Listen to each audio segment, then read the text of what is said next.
everybody. I hope you all doing an amazing day. For today lessons, we are going to talk about a man that he went to a mission to China around 1800. And his name was Taylor Hudson. Mr. Hudson, he had this call, and he decided to go and build this massive organization of thousands of people. And he decided that he would never ask for money to go to his mission. So he never had this GoFundMe or banquets, or like nowadays we use social media posting or fundraising. He didn't have any of that. He had only prayers. He was just trusting the Lord. That's it.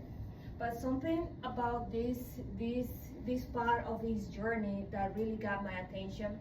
It's a simple word that he had in him, and it really got my attention a lot. And he said, God's work done in God's way will never lack of supplies. So we trust a lot because we do, but Mr. Hudson, he actually lived it. He actually was depending on the Lord for everything that he did, because he did.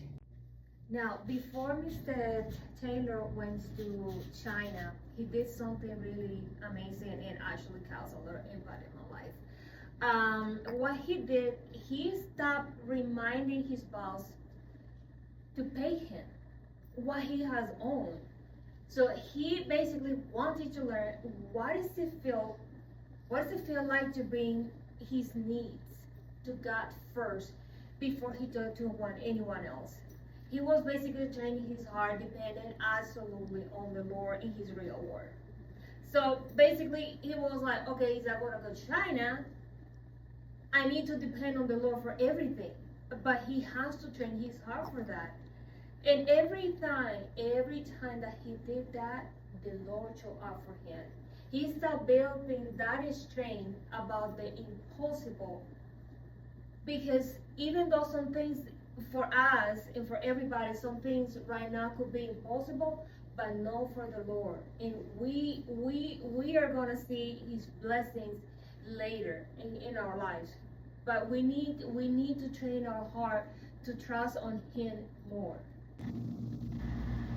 If I've been telling you all these beautiful things about Mr. Taylor, and you would think, so that means he never went through something that was really painful? Yes, he did. Everything was not just rainbows and butterflies in his life. No, everything was just not about miracles. He actually went into a lot of deep and painful and heartbreaking loss. He lost his children in China. He lost his best friend, his wife Maria, and he has to bury them in a foreign country. And all this weight of all that loss and the criticism from others, and basically push him to a dark, heavy depression. And just keep in mind, when people are pushing you and criticizing you, what is the first thing that you do? You lose faith. And that's what he did. He lost himself on his will to keep going. He actually, I think he says, I hate myself, I hate my sin, I gain no strength against it.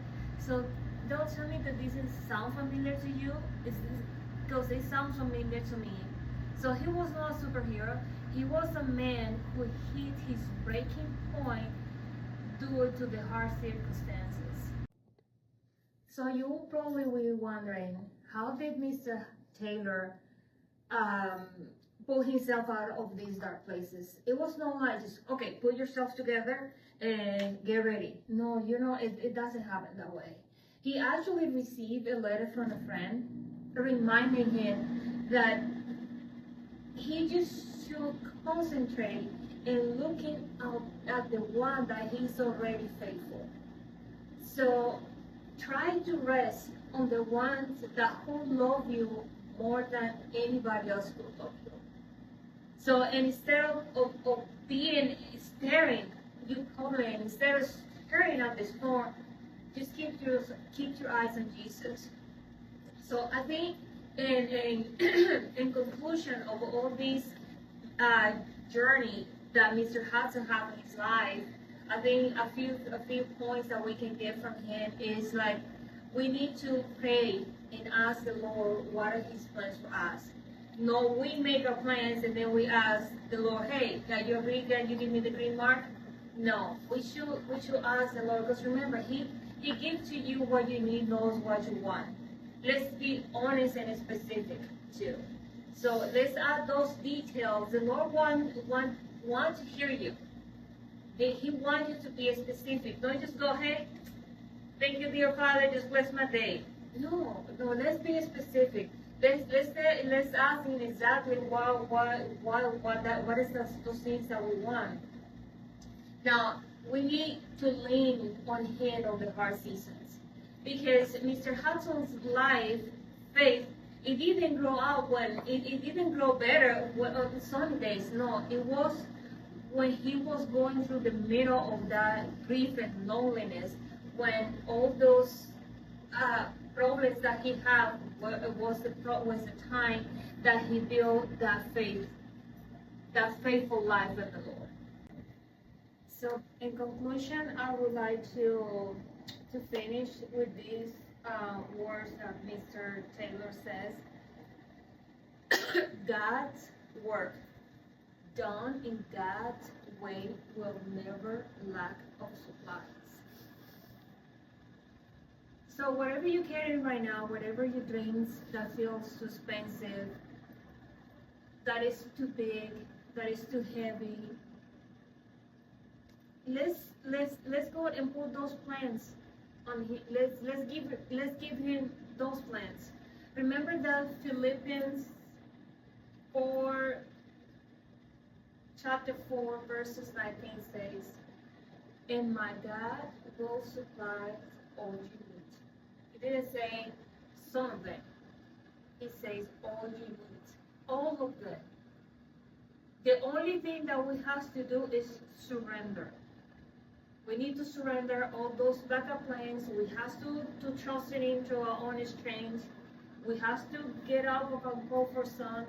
Let's just build that beautiful relationship with the Lord that is honest and that is sincere.